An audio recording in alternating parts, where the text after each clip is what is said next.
क्या telecom spectrum अब बगैर नीलामी के ही बांटे जाएंगे? ये सवाल इसलिए उठने लगा है क्योंकि टेलीकॉम विभाग ने स्पेक्ट्रम बांटने के लिए नेशनल डिजिटल कम्युनिकेशन पॉलिसी 2018 के ड्राफ्ट पर आम लोगों से राय मांगी है कि क्या ई बैंड और वी बैंड के स्पेक्ट्रम बिना नीलामी के दिए जा सकते हैं या नहीं।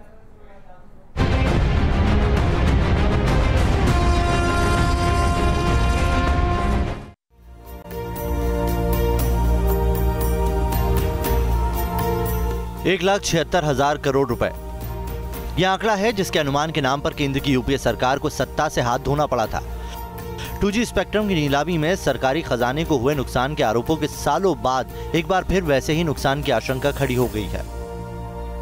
केंद्र सरकार के डिपार्टमेंट ऑफ टेलीकम्युनिकेशन ने स्पेक्ट्रम से जुड़ा एक नया ड्राफ्ट तैयार किया है और उस ड्राफ्ट के बारे में आम लोगों से राय मांगी गई है और कहा गया है और पूछा गया है खास तौर पे कि क्या कुछ खास स्पेक्ट्रम को बगैर नीलामी प्रक्रिया के बांटा जा सकता है या नहीं। ये तस्वीरें उसी नेशनल डिजिटल कम्युनिकेशन पॉलिसी 2018 की है। डिपार्टमेंट ऑफ टेलीकम्युनिकेशन ने इसका ड्राफ्ट वेबसाइट पर अपलोड किया है और इस पर लोगों से राय मांगी है। इस ड्राफ्ट के सेक्शन 1.2 की ये लाइन गौर करने वाली है, जिसमें इनेबलिंग लाइट टच लाइसेंसिंग और D licensing for broadband proliferation के नाम पर स्पेक्ट्रम बांटने के लिए राय मांगी गई है, जिसमें डी लाइसेंसिंग का मतलब बगैर नीलामी के स्पेक्ट्रम बांटना है। इसमें आश्चर्य की बात तो यह है कि एक तरफ तो सुप्रीम कोर्ट का सीधा सीधा आदेश है कि आपको सिर्फ ऑक्शन के माध्यम से ही देना है, और दूसरी तरफ सरकार एक पब्लिक ओपिनियन क्रिएट कर रही है या पब्लिक ओपिनियन ले रही है कि क्या सरकार स्पेक्ट्रम को बिना ऑक्शन के भी दे सकती है। दरअसल नई पॉलिसी पर लोगों की राय मांगने के पीछे सरकार की कोशिश ये है कि वी बैंड के 7,000 मेगाहर्ट्ज के ई बैंड के 10,000 मेगाहर्ट्ज स्पेक्ट्रम को बगैर नीलामी के पहले आओ पहले पाओ के आधार पर बांट दिया जाए। हालांकि तथ्य यह है कि फरवरी 2012 के सुप्रीम कोर्ट के आदेश के मुताबिक किसी भी स्पेक्ट्रम का आवंटन बगैर नीलामी के नहीं हो सकता है। अगर ऑनरेबल सुप्रीम कोर्ट ने एक लॉ ले डाउन कर दिया है अंडर आर्टिकल 141, तो उसके लिए गवर्नमेंट बाध्य होती है कि उसको उसी हिसाब से फॉलो किया जाए। लेकिन अगर गवर्नमेंट कोई ऐसी पॉलिसी बनाती है जो गवर्नमेंट सुप्रीम कोर्ट की जजमेंट के कंट्रेरी है या उसके वायलेशन में है या उसके विपरीत है, तो उसको कोर्ट में चैलेंज किया जा सकता है। हालांकि टेलीकॉम विभाग ने नई ड्राफ्ट पॉलिसी को लेकर जो दलीलें दी हैं, उनमें कई दलीलें उसी प्रकार की हैं जिसे बिना नीलामी के स्पेक्ट्रम देने वाले टेलीकॉम मिनिस्टर ए राजा ने दिया था। मसलन 2008 में कहा गया था कि इससे टेलीकॉम का प्रसार होगा। 2018 में कहा जा रहा है कि इससे ब्रॉडबैंड का प्रसार होगा। यूपीए सरकार में कहा गया था कि इससे टेलीकॉम की दरें कम होंगी। एनडीए सरकार में कहा जा रहा है कि इससे 2020 तक सभी को ब्रॉडबैंड मुहैया कराया जा सकेगा। ए राजा के जमाने में दलीलें दी गई थी कि इससे सुविधाएं बढ़ेंगी और आम आदमी की आमदनी बढ़ेगी।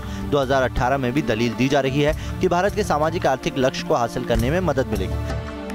2008 में भी स्पेक्ट्रम बांटने पर राय के लिए आईआईटी के प्रोफेसरों की कमेटी बनाई गई थी और 2018 में भी इसके लिए अंतर्राष्ट्रीय तरीके की दलील दी जा रही है।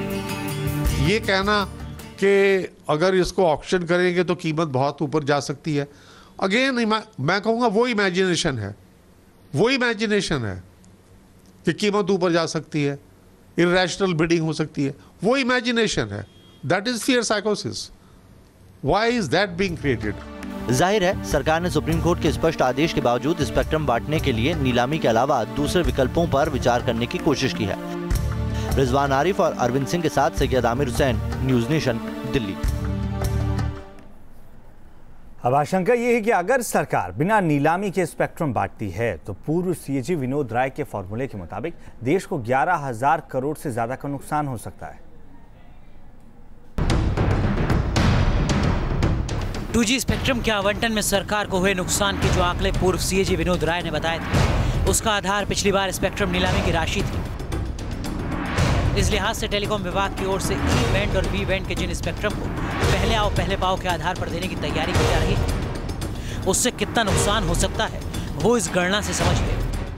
आखिरी बार सरकार ने 2016 में स्पेक्ट्रम की नीलामी की थी। इस दौरान 800 से 2500 मेगाहर्ट्ज बैंड के 965 स्पेक्ट्रम की नीलामी हुई थी।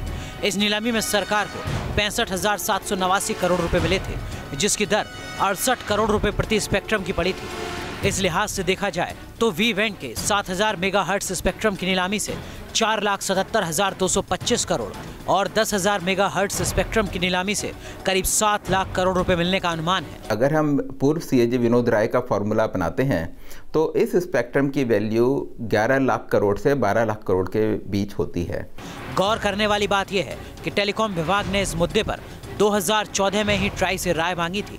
तब 8 जून 2015 को लिखी चिट्ठी में ट्राई ने कहा था, सुप्रीम कोर्ट के 2 फरवरी 2012 के आदेश के बाद नीलामी के अलावा किसी और तरीके से स्पेक्ट्रम बांटा जाए या नहीं, इस पर नीतिगत फैसला टेलीकॉम विभाग कानून मंत्रालय की राय से ले और तय करे कि बिना नीलामी के आवंटन कानूनी होगा या नहीं। ऐसे में टेलीकॉम विभाग किसी नई नीति को आधार बनाकर या आम जनता की राय की आड़ में नीलामी प्रक्रिया के बगैर किसी भी स्पेक्ट्रम को बांटता है तो उससे देश को लाखों करोड़ का नुकसान पहुंचने की आशंका है। वीडियो जर्नलिस्ट नवीन चौहान के साथ सैयद आमिर हुसैन, न्यूज़ नेशन, दिल्ली।